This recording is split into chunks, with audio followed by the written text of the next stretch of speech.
शहर से बहुत दूर पहाड़ियों और खेतों के बीच एक छोटा सा गांव था, सूरजपुर। गांव छोटा था, लेकिन वहां के लोगों के दिल बहुत बड़े थे। गांव के बीचों बीच एक पुराना पीपल का पेड़ था। उसके नीचे पत्थर की एक छोटी सी चौकी बनी हुई थी। शाम होते ही गांव के बुजुर्ग वहां बैठते, बच्चे खेलते और महिलाएं थोड़ी देर आराम करती। उसी गांव के आखिरी छोर पर मिट्टी और ईंटों से बना एक पुराना लेकिन सुंदर घर था। उस घर में रहती थी जानकी दादी। गांव में शायद ही कोई ऐसा व्यक्ति था जो दादी माँ को ना जानता हो। किसी के घर बच्चा पैदा होता तो सबसे पहले दादी को बुलाया जाता।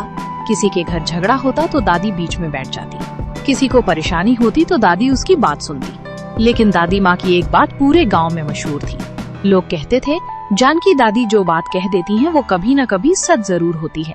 कोई इसे उनका अनुभव मानता था, कोई इसे संयोग कहता था, और कुछ लोग तो उन्हें सचमुच भविष्य देखने वाली मानते थे। लेकिन दादी हमेशा कहती, अरे मैं कोई भविष्य देखने वाली नहीं हूँ, मैंने जिंदगी को बहुत करीब से देखा है। इंसान जैसा चलता है उसकी मंजिल का अंदाजा कभी कभी पहले ही हो जाता है। लेकिन गांव वालों को उनकी ये बात पूरी तरह समझ नहीं आती थी। लगभग 20 साल पहले की बात थी। जानकी दादी के बेटे रघुवीर के घर एक बच्चा पैदा हुआ। घर में खुशी का माहौल था। बच्चे की छोटी सी किलकारी सुनकर दादी की आंखों में आंसू आ गए। उन्होंने बच्चे को अपनी गोद में उठाया। बच्चे ने रोना बंद कर दिया। दादी उसे काफी देर तक देखती रही। फिर अचानक उनके चेहरे की मुस्कान गायब हो गई। उन्होंने बच्चे के माथे को चूमा और धीमी आवाज में कहा, ये बच्चा बहुत दूर जाएगा। रघुवीर हंस पड़ा। अम्मा, हर दादी अपने पोते के लिए यही कहती है। लेकिन दादी चौप रही। उन्होंने बच्चे को अपनी छाती से लगाकर कहा, ये सिर्फ दूर नहीं जाएगा। सब लोग उनकी तरफ देखने लगे। दादी ने आगे कहा, एक दिन ऐसा आएगा जब पूरा गांव इसके बारे में बात करेगा।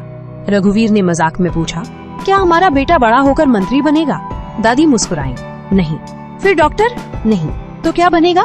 दादी ने बच्चे की तरफ देखा और बोली, ये ऐसा काम करेगा जिसकी वजह से बहुत सारे लोगों की जिंदगी बदलेगी। कमरे में कुछ पल के लिए सन्नाटा छा गया।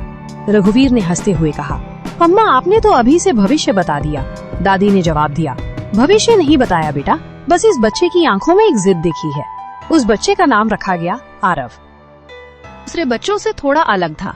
जहाँ बाकी बच्चे खिलौनों से खेलते थे, वहाँ आरव टूटे हुए खिलौनों को खोलकर देखने लगता था।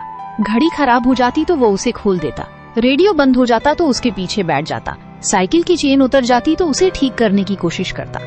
एक दिन उसके पिता ने गुस्से में कहा, बेटा, हर चीज खोलना जरूरी है क्या? आरव ने मासूमियत से कहा, पापा, अगर चीज अंदर से देखेंगे नहीं तो पता कैसे चलेगा कि खराब क्या है? दादी माँ पास बैठी थी। उन्होंने तुरंत कहा, यही तो इसकी खासियत है। पिता ने पूछा, क्या? दादी बोली, ये सिर्फ चीजों को देखता नहीं है, ये उनके अंदर का कारण ढूंढता है।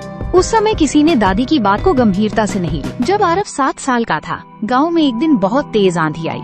आसमान काला हो गया, पेड़ हिलने लगे।